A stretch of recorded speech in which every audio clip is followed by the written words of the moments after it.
বন্ধুরা, আমি যে ইনকা লাগিয়েছি সেই ইনকাগুলো দেখতে পাচ্ছেন। দেখুন শুধু ইনকার অবস্থাখানা কি দেখুন। 5ই ডিসেম্বর অর্থাৎ ডিসেম্বর মাসের 5 তারিখে এই ইনকা গাঁদা লাগিয়েছি। আজকে তার অবস্থাখানা দেখুন, খুব ভালো করে লক্ষ্য করুন। গাছের গ্রোথ, গাছের অবস্থা দেখুন কিভাবে কুঁড়ি এসেছে, নিশ্চয়ই দেখতে পাচ্ছেন। এই ইনকা গাঁদা যদি প্রচুর ফুল নিতে চান তাহলে কিন্তু এর একটি উপায় আপনাদের শিখিয়ে দিচ্ছি। আমার কাছে দেখুন কুঁড়ি এসে গেছে এখনই, দেখতেন যত ডগ, দেখুন প্রতিটা ডগে কুঁড়ি দেখতে পাচ্ছেন। আর এই ইনকা গাঁদার ফুল হয় কত বড় বড় সেটাও আপনারা জানেন। দেখুন শুধু ইনকা দেখতে পাবেন, যেদিকেই তাকাবেন শুধু ইনকা গাঁদা এখানে লাগানো আছে। বাগানটাই পুরো ইনকা গাঁদার করেছি। এই ইনকা গাঁদা ছোটোবেলায় নিয়ে এসে আপনারা যদি নার্সারি থেকে নিয়ে আসেন ভালো। আমি তো বাড়িতে বীজ থেকেই তৈরি করি, সেটা আপনারা জানেন। প্রথম বছর কিনে নিয়ে এসেছিলাম, তারপরে এই কয়েক বছর বাড়িতেই আমি চারা তৈরি করি। এবছর বৃষ্টির জন্য একটু দেরি হয়েছে, তবুও আমি অনেক কষ্ট করে ছাউনি দিয়ে এই চারা তৈরি করেছি। সেই চারা বিভিন্ন টবে বা ইয়েতে লাগিয়েছি, সেও আপনাদের দেখিয়েছি।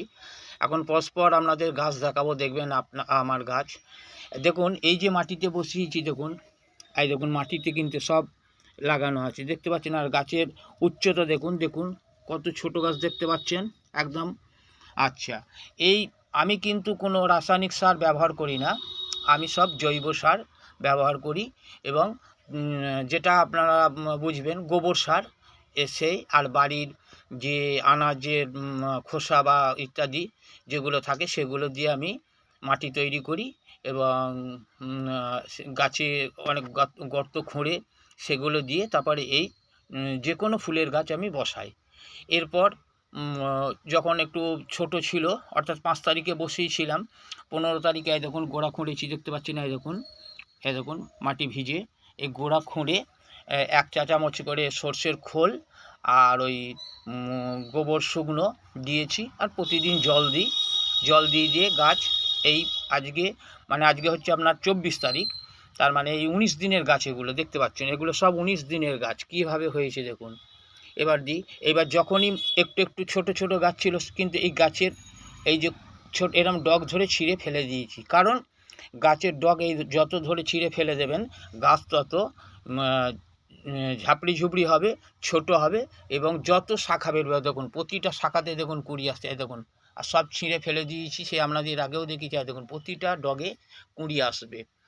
এই কুঁড়ি এসেছে, এখন আর কিন্তু কোনো সার আমি ব্যবহার করব না, আমি শুধু দুবেলা জল দিয়ে যাব।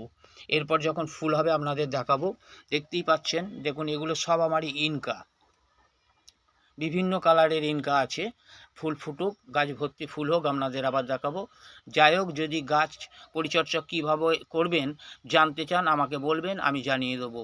যাক, আর সবাই ভালো থাকবেন এই কামনা করি।